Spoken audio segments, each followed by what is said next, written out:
win if you don't play, right? So I think that's pretty apparent here. So cool. Welcome. I'm doing the standing desk again today, trying to experiment with meditative walking.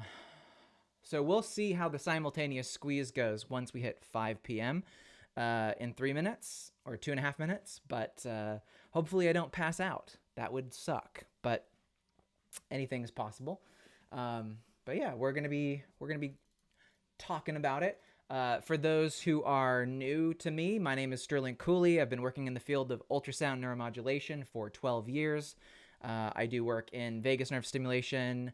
I have spoken in front of mega corporations, in front of large public and private universities. I am basically an expert in the field of the vagus nerve and autonomic dysfunction, reversing it. I've collaborated with some of the biggest thinkers in neuroscience today in my work. So yeah, so for people who don't know me, one of my companies that I built completely on my own is called Berkeley Ultrasound Incorporated. It's a Delaware C corporation where we manufacture and provide consulting services and equipment to clinical grade research in universities so that people can do research with ultrasound. Also, for people who want to go check it out, you can check me out. I've put up a lot of my media appearances at vegushub.com/media. So if you don't believe me, you're like, no way this kid's been working in neuromodulation for that long. You can go watch me give a talk every single year since I believe 2013, 2014, every single year. I've spoken in front of, millions of people online, obviously not in person. I wish. But yeah, so that's who I am. That's me. Cool. So we're going to go live in officially start in just 30 seconds. So hold your horses. I want to wait, we got to check the clock. Wait until the clock strikes 5 p.m. and then we'll officially get started. Okay, that is right now. All right, guys, well, welcome. Today we're going to be doing a discussion about dreams, how vagus nerve stimulation is such an effective potential intervention for things like insomnia, the inability to sleep, what is a potentially concerning symptom of autonomic dysfunction, which is the inability to dream or to remember your dreams.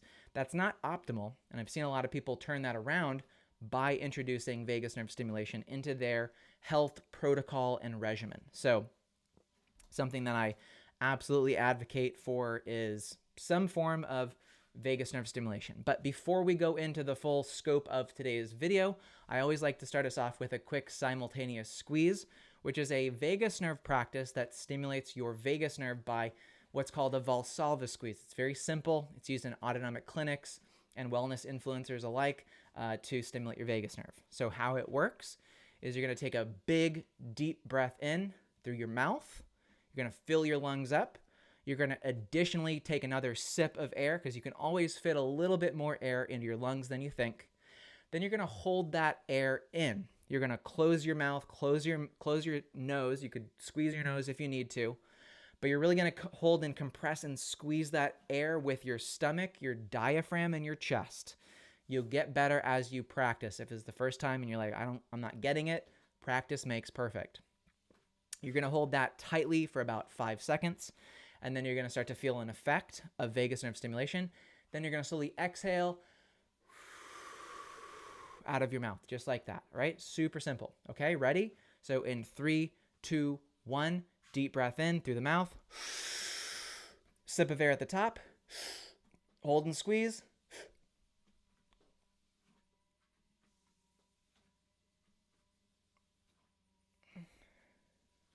And slowly exhale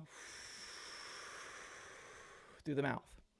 I got to be really careful because I am standing and walking, and this is absolutely a practice that can make you pass out. So don't do what I'm doing. Don't ever do a Valsalva squeeze while you're standing and walking. I was very close to passing out there. But yeah, the reason we do that is it enhances your memory. It enhances your ability to learn, because what we're doing here is we're teaching, we are learning, we are taking practical health concerns that people have in terms of like insomnia, lack of sleep, inability to dream, and elaborating on how these functions work with, why does vagus nerve stimulation have an effect? So let's crack into it. So the vagus nerve we know is a key component of the parasympathetic nervous system, right? Hey, Lori. Hey, Shar. Good to see you too. Your vagus nerve plays a significant role in your sleep and your dream experiences.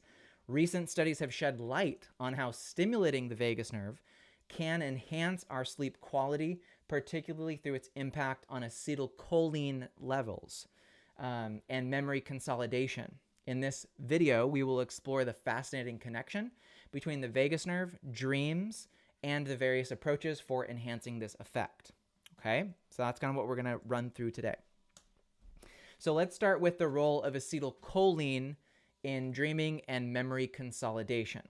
So acetylcholine is a really important neurotransmitter that makes your brain work. It makes your muscles work. It's a big, crucial neurotransmitter that makes your vagus nerve work. It's what gives your parasympathetic system the juice, the gasoline that it needs to function. So acetylcholine is also heavily involved in memory formation and the learning process. It also plays a crucial role in the creation and the recall of dreams.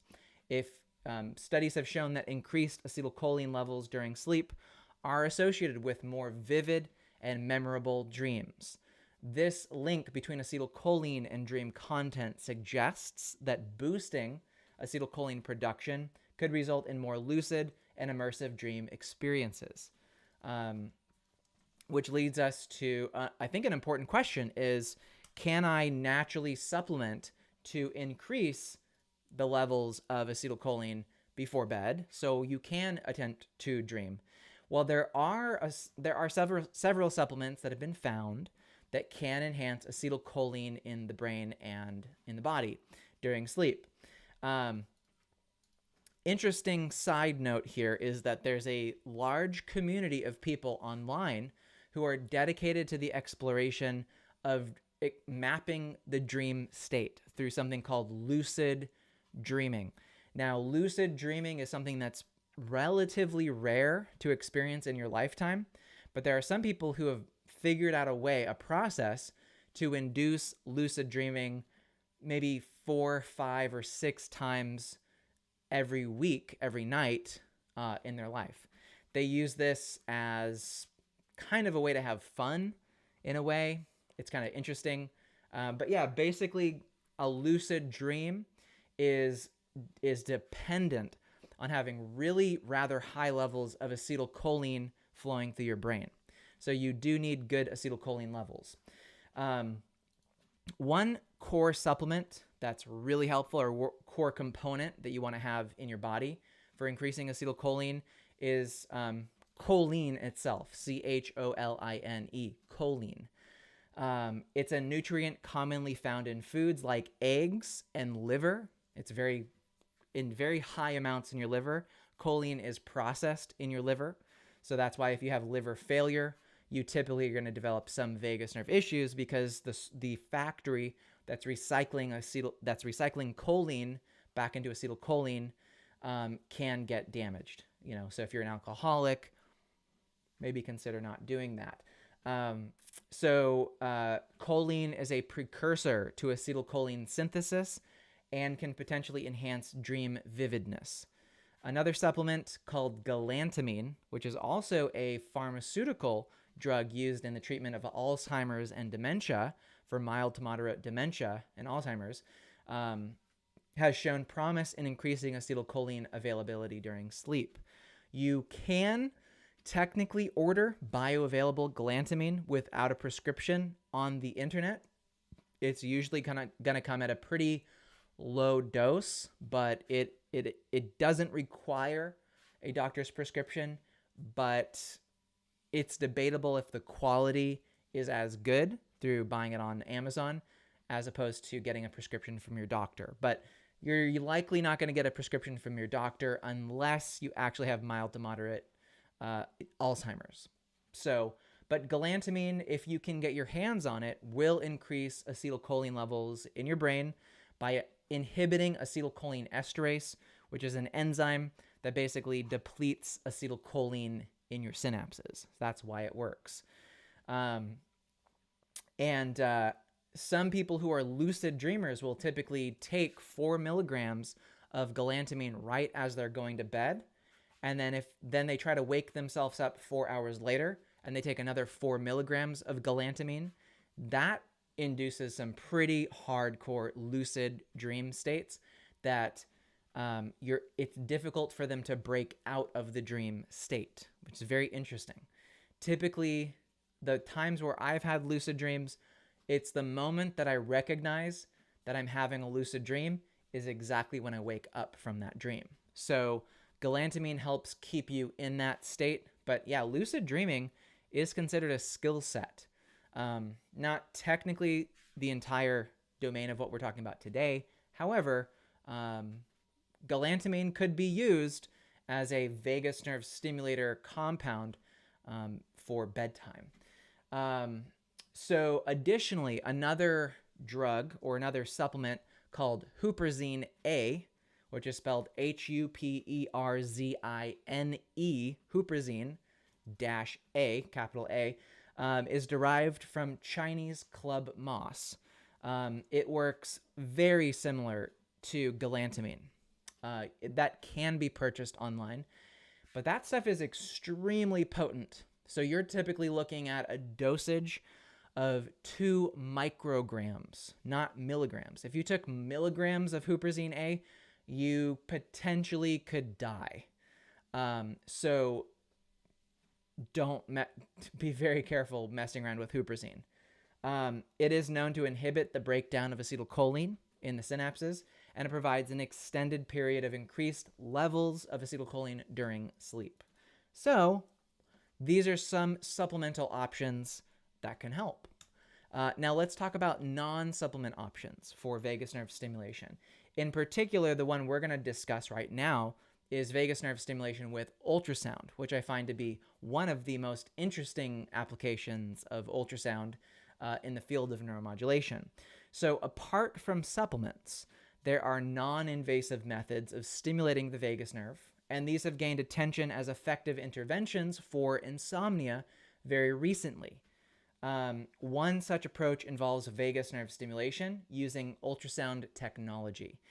This technique delivers targeted, low-frequency ultrasound waves to the ear canal. Now, relatively low, it's more low-intensity, pulsed, high-frequency ultrasound, which works the best. And you can target this to the auricular branch of the vagus nerve right here in the ear. You can stimulate the auricular branch of the vagus nerve and get a bio effect from that. You can also stimulate with ultrasound in the cervical branch of the neck. Those two areas are primarily going to enhance sleep-related REM, dreams, vividness, etc. The way that this allegedly is working is by doing the same thing that galantamine is doing, the same thing that huperzine is doing, which is inhibiting the breakdown of acetylcholine in the synapses as well.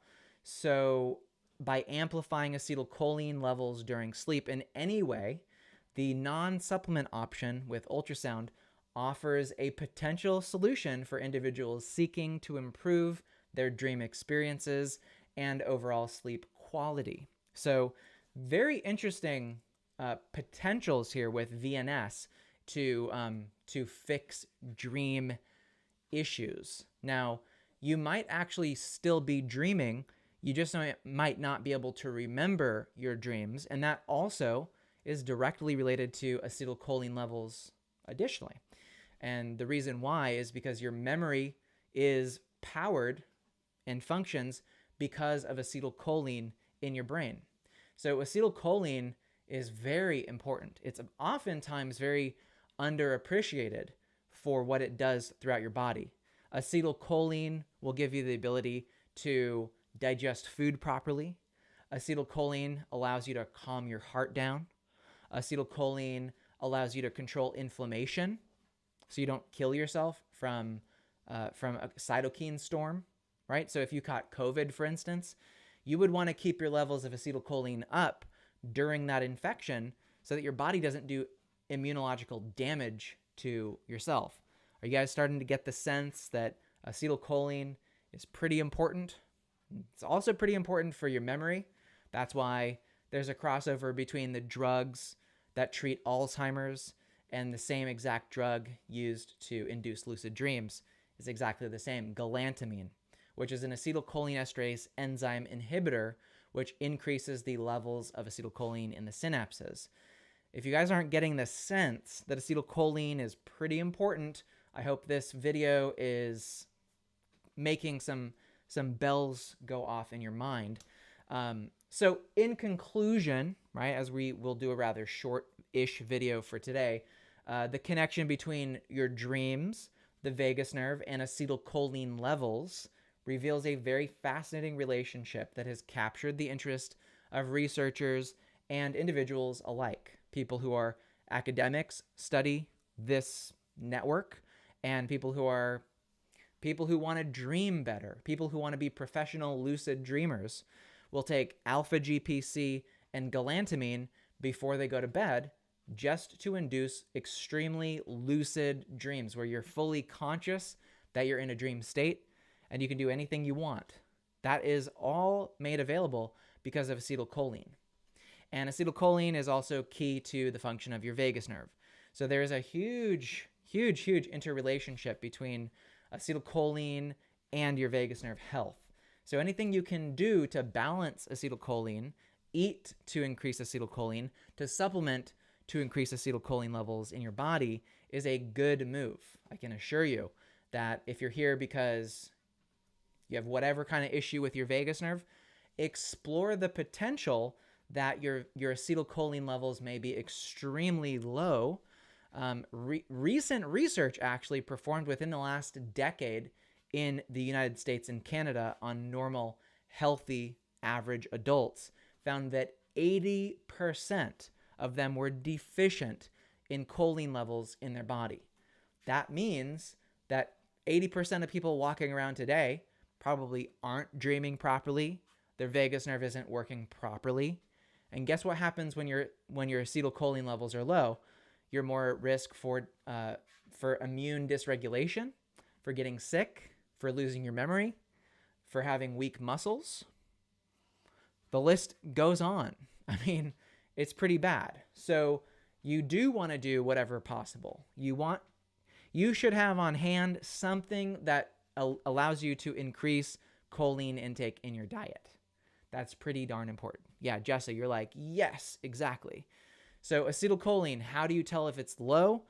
If you just simply stop eating, your acetylcholine levels will drop very low. That's how you, I mean, there are expensive serum tests.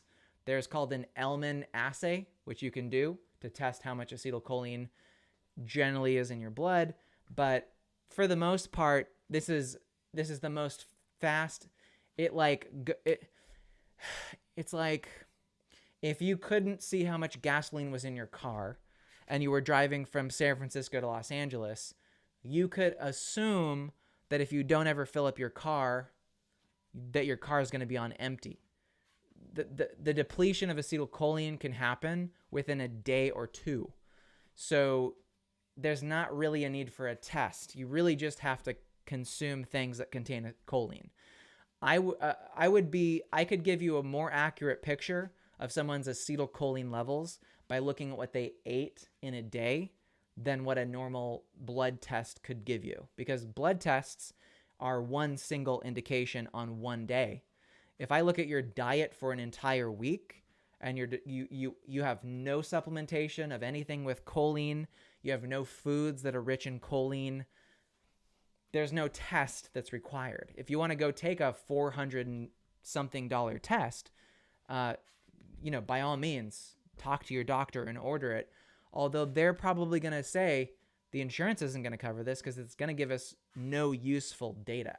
It's really it's a pointless test. The only reason they do tests on that is, for instance, if you're a farm worker and you've been exposed to uh, uh, a pesticide called glyphosate or Roundup, basically. So, Roundup by Monsanto, that contains glyphosate. Guess how that works? It basically interferes with the acetylcholine network, and it will kill you. It will cause you to stop breathing. It will cause your heart to stop. It completely turns off your vagus nerve, basically. So if you're poisoned by glyphosate and you're a farm worker, then yeah, they're going to run a test to see how much acetylcholine you have in your body and then give you medicines that can fix it. But day-to-day normal people, just show me what you're eating on a daily basis, and I can tell you what your acetylcholine levels are easily. So whether you're regulating this through the use of supplements like choline bitartrate or phosphatidylcholine by Solgar, you can also take galantamine or huperzine or alpha GPC. You can choose non-supplement options of vagus nerve stimulation with ultrasound, which have very much the same effects. Various approaches offer ways to enhance the acetylcholine dream experience. So as we continue to explore the intricate workings of our brain and the nervous system, we will find, I believe, more and more interventions that can target the vagus nerve that may provide exciting avenues for improving sleep, dream recall, and overall well-being. Because if we've learned anything about health, is that there are so many things that people do to try and hack their health. Sleep, if you have good sleep, I'm not super concerned about the rest of it. If your sleep gets interfered with, you are going to develop chronic health issues. So you gotta protect your sleep at all costs. And so choline can play a very large role in that equation. And if something like a choline supplement doesn't work well for you, then it may be time to incorporate something like vagus nerve stimulation, a more direct form of it. Okay? So great. So that's it. That is the connection between dreams, lucid dreams, dream recall, REM sleep, non-REM sleep, and vagus nerve stimulation. So I hope you've enjoyed today's video. I'm going to be posting a little clip from a video I did the other day talking about a form of choline called phosphatidylcholine. You can check out my Twitter page or my Facebook page here after this video is done. And we'll be mentioning what a brand called Solgar, Solgar, or Quicksilver Scientific, and the two options that you can select for supplementation of choline. We have a great question from Lori. How much choline should you take? Generally speaking, by combination of diet and by supplementation, you should be aiming for about 350 to 500 milligrams of choline intake per day. The thing is, you always want to understand what the maximum dosage of something is so that you can be careful to not overdo it. The really good news is with choline in particular is the max amount of choline that you can have in a day is about 3,000 milligrams. So even if you take a 500 milligram pill supplement of choline bitartrate and you eat a full rich diet, there's almost zero chance that you're going to be over some limit at all. So it really, and the other thing is the only forms of choline that you can really buy are already pre-measured out at about 350 to 500 milligrams of choline on average. So yeah, hope that helps, but I would recommend that you do try to get some choline in your diet in some way, if possible. Shar, she wrote, I had insomnia for years until being educated by you. Awesome. She's referring to me. Very grateful for great sleep. Good. Awesome. And she's got like a bullseye emoji. Awesome. Cool. Thank you so much. And then Jessa, she wrote, I finally have good sleep. I also take choline / inositol 250 / 250 combo ratio. Is that good? I believe that's great, actually. So, I talk a lot about, so there's two things the Facebook group covers. One, vagus nerve stimulation. Taking choline is a form of stimulating your vagus nerve. Taking inositol supports you on that other part. You guys remember what the name of my Facebook group is called. It's not just called vagus nerve stimulation. It's called vagus nerve stimulation and repair. And what we're trying to repair are damaged nerves in your vagus nerve. Your vagus nerve can absolutely succumb to environmental damage, physical compression damage, surgical damage, misuse damage. So one of the big target areas is myelin sheath. It's the fatty wrap, the Schwann cell that protects your axon. If you don't know about what a myelin sheath is, you really need to learn what this is, because once those go, you will definitely develop nerve disorders.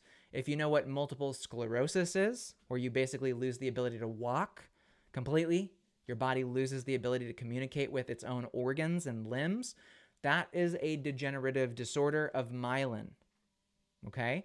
So inositol in particular, which is why you'll typically see, I'll put the link here in the chat. We do have a webpage on our blog, which is called Top Products here.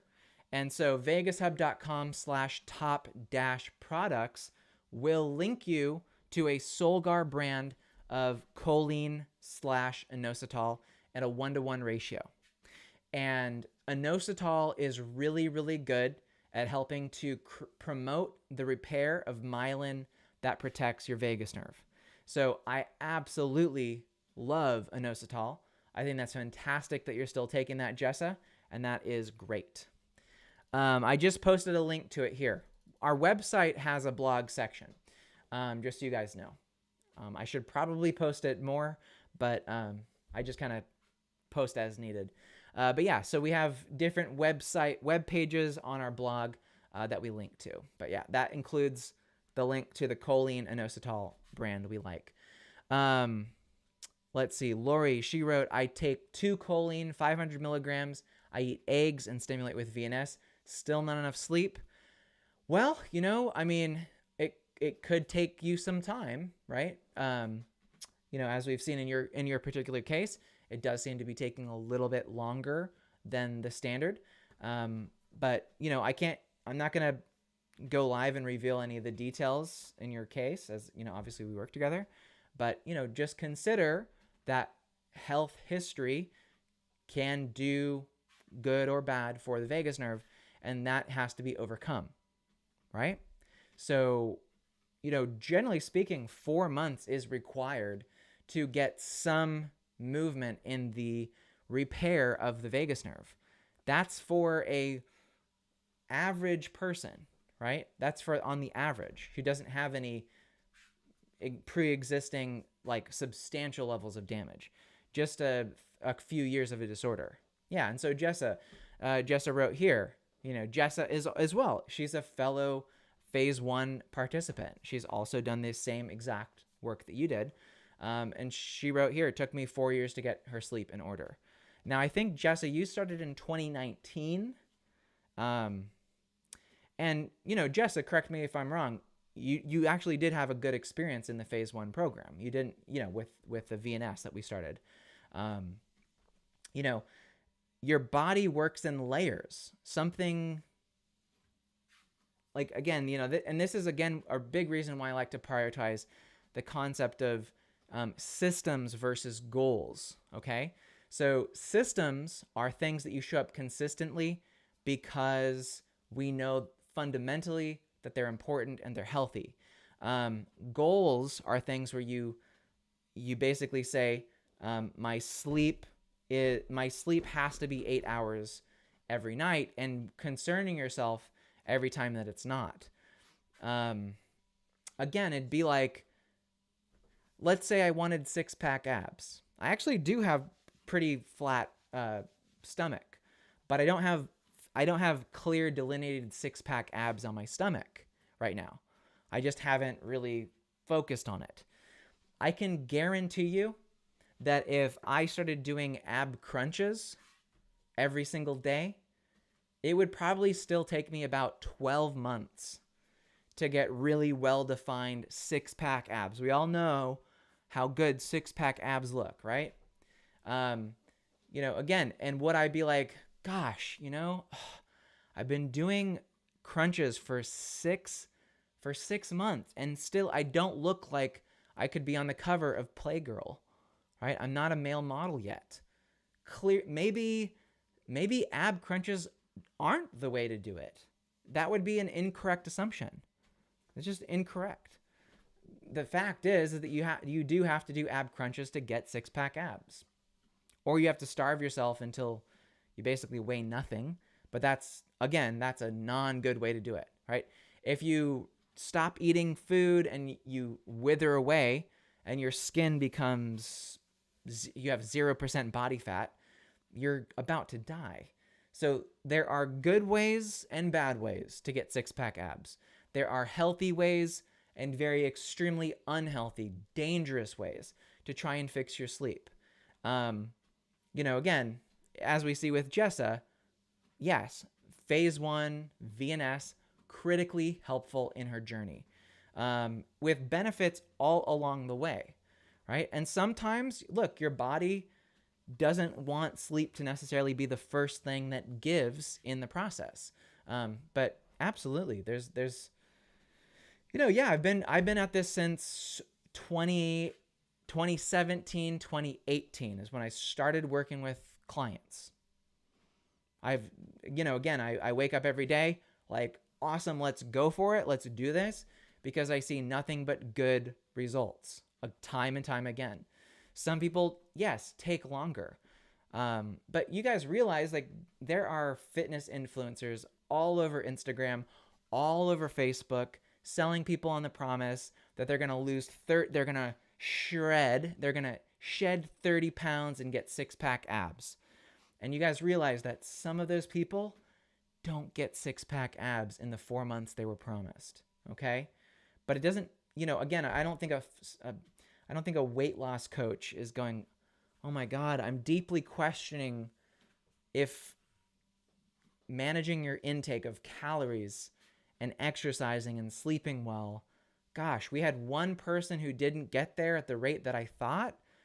Maybe I should fundamentally re-examine the whole calorie intake and calorie, expenditure equation. No, that's not going to happen, right? There's no question about it.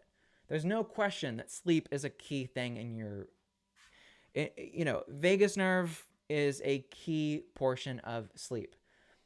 Whether you get there overnight or, I've actually had clients who within 3 days are like, on my Fitbit, didn't have any deep sleep at all. Within 3 days, boom, 2 hours of deep sleep every night from 3 days of ultrasound. So, if there's anything that I'm not doing well enough, it's certainly not providing effective options for people.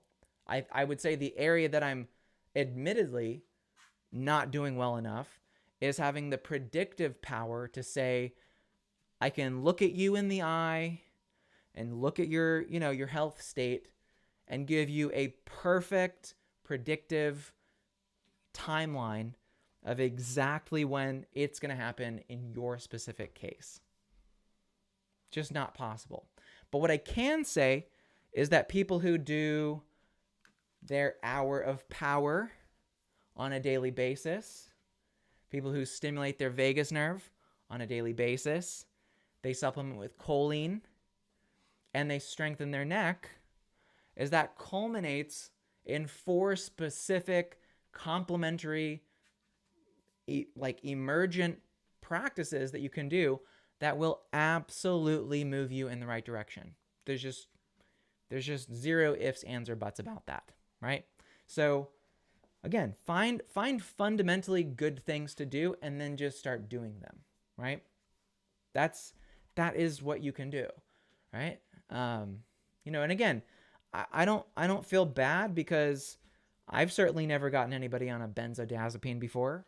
I've certainly never recommended any kind of addictive drug. I've never made a recommendation that's hurt anybody. I feel my conscience is clear. I've provided resources and guidance on clearly first principles, fundamentally good practices that people can do for their health, and we see results. Not everybody's going to respond exactly in the same way. But, again, it'd be like somebody's looking to change their health. I'd be like, great, try walking for 5 to 10 minutes every single day. And they're like, I'm not seeing the results I wanted.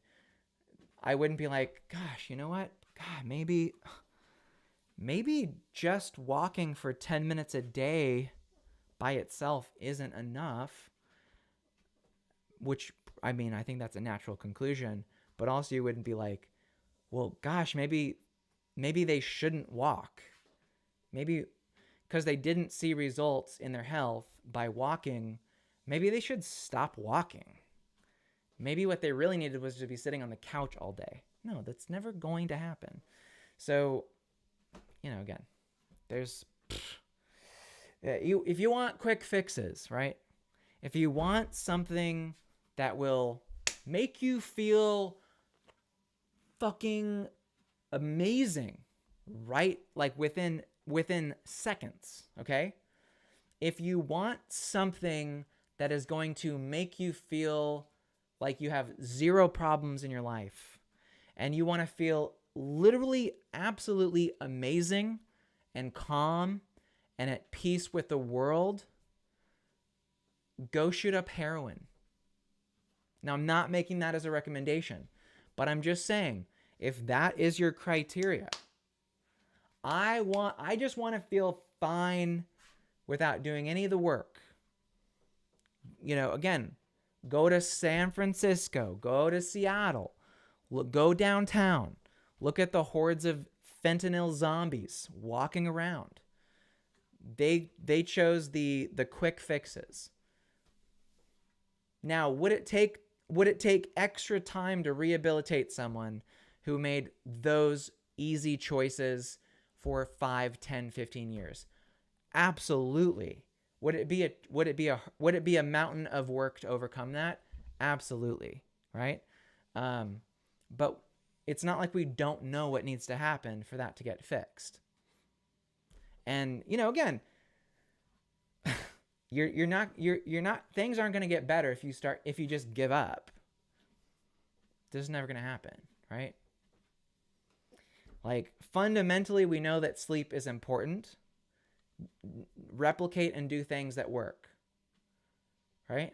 Like, I run a consulting business. I help people online. I've run lots of businesses. What was one of my businesses that I ran when I was a freshman in college? I ran a business selling small homemade chemistry sets that you could put simple distilled water into and create what's called hydroxy gas, which is a highly flammable gas. And I sold these kits for $150.